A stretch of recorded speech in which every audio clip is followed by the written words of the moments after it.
Hi, I'm Dayang Fazlina. I am Agent 001. And I'm Amni Fatini, your Agent 002. In this video, we will investigate Dolce & Gabbana racism conflict. We will review the major conflict recently faced by an Italian luxury brand Dolce & Gabbana regarding to its famous racist conflict in China. Starting off with a brief background of Dolce & Gabbana, we will be explaining further about the chronology of the conflict that happened. We will also provide all the feedback received by Dolce & Gabbana after the conflict happened. Next, we will analyze and identify the conflict resolution approaches that Dolce & Gabbana undertook to fix its brand reputation. Lastly, we extracted the lessons learned from the conflict so that other business can take note and not repeat the same mistake as Dolce & Gabbana. Dolce & Gabbana is a famous fashion house in Milan, Italy. The company was founded in the year 1985 by two designers, Domenico Dolce and Stefano Gabbana. Domenico Dolce and Stefano Gabbana are known for their unique style and look. They made the stars look like stars for years. Their collection is reflective of classic Italian tradition inspired by the 60s. The success stories dates back to 20 years when two guys started with $1,500 in their pocket. Since then, the brand has reached heights in women's wear collection of clothing and accessories. Both the designer used to work as assistant in a tailor in Milan. Seeing a common passion, they both made their name together in the year 1985. On 22 November 2018, nearly all the biggest e-commerce stores, including Alibaba, Jingdong, and Suning, pulled Dolce & Gabbana products off their shelves. Richmond-owned news net Porter had removed Dolce & Gabbana products from its site. Hong Kong-headquartered Lane Crawford had removed the brand stock from sale at its stores, following similar move online by Tmall, JD, Sekou, and NetEasecala. The day before, Dolce & Gabbana scrapped a fashion show in Shanghai hours before its opening. According to the promotional material, the Great Fashion Show had invited 1,500 guests and it was to feature 350 models and over 40 celebrities on the catwalk. All started with a controversial social media video on 17 November of 2018. To warm up for the Shanghai fashion show that will be held in following week, D&G released 3 short videos titled Eating with Chopstick on its social media platforms. Chinese microblog, Weibo, and Instagram depicting a fashionably dressed Asian woman clumsily using chopstick to eat Italian dishes like pizza and spaghetti. Caption and narrated in Mandarin. First up today is how to use this stick-shaped cutlery to eat the great traditional pizza margherita. The Chinese woman in the video struggled to eat the spaghetti. She acted confused and baffled like it is her first time eating pasta. However, she also acted provincial that she uses her chopstick to awkwardly twirl the noodles. The woman in the advertisement wears a sparkly red Western-style dress rather than a traditional Chinese outfit like a kipao. The not-so-subtle message embedded in this video is that the Chinese woman embraces European fashion, but she is too uneducated to really understand European culture. Among other dispute elements, the video stirred the first wave of criticism as Chinese took the internet to complain about the fashion level indulging in stereotyping and racial discrimination. Chinese consumers both in the mainland and abroad have lashed out in anger at the offending brand. Within 24 hours after the initial release, under pressure, Dolce & Gabbana deleted the videos on the Chinese microblog Weibo but kept them on Instagram. Furor grew bigger and spread further in a second wave as screenshots circulated over an Instagram conversation in which label co-founder Stefano Gabbana made derogatory comments about China. On the morning of 21st November of 2018, Chinese celebrities like Zhang Ziyi, Li Bingbing, and Huang Xiaoming showed their antipathy towards the content presented in the 3 video clips and confirmed that they would cancel the show. Zhang Ziyi said on Weibo that she and her team would not buy the brand anymore from that day on. two Dolce & Gabbana brand ambassador Chinese pop star Wang Junkai and Dilraba Dilmurad terminated their contract with Dolce & Gabbana.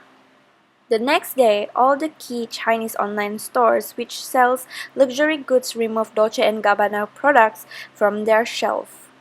While racism in luxury fashion is as old as the industry itself, consumers were not letting brands get away with trafficking in racist stereotypes or systematically mistreating people of a particular ethnicity. The DG advertisement, which could have been a small gaffe in the past, had snowballed into a viral scandal that had reverberated around the world. Reuters reported that the brand may lose as much as $500 million in revenue as a result. Dolce & Gabbana's crisis in China was worsening as the Italian luxury brand fended off claims of racism and growing boycott calls from far beyond Asia. The crisis looks set to impact its home European market as well, not just Greater China, which accounted for about one-third of its global sales. There has been boycott calls on social media from countries such as Europe and Canada. Customers also have been returning Dolce & Gabbana goods to department stores. Xiang Kai, a director and a writer based in Shanghai, even burned more than $20,000 worth of Dolce & Gabbana products, including coats, vests, and bags. A previous fan of the brand also threw Dolce & Gabbana shoes and watches in the trash. These are the pictures of the comments from customers that are unhappy and disappointed of Dolce & Gabbana racism comments.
However, these are the screenshots of an Instagram conversation in which Stefano Gabbana made derogatory comments about China were circulating all over Instagram.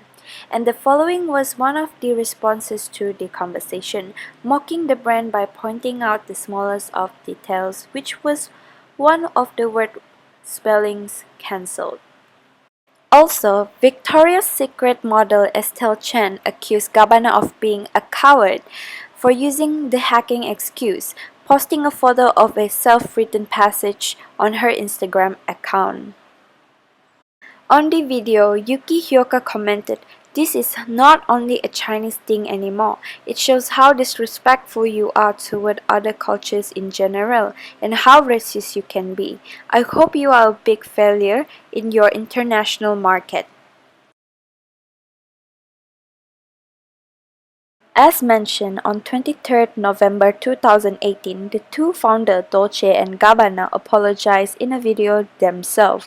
In Mandarin, they said clumsily, 对不起, which means we apologize. The founders also issued a personal apology video in which Gabbana said, "We will never forget this experience and it will definitely never happen again." The conflict resolution strategy used by Dolce and Gabbana was negotiation, the art of give and take. This is because they proposed that if the Chinese people forgive them for their mistakes, they will not repeat the case. Another strategy that Dolce & Gabbana tried to apply was problem solving.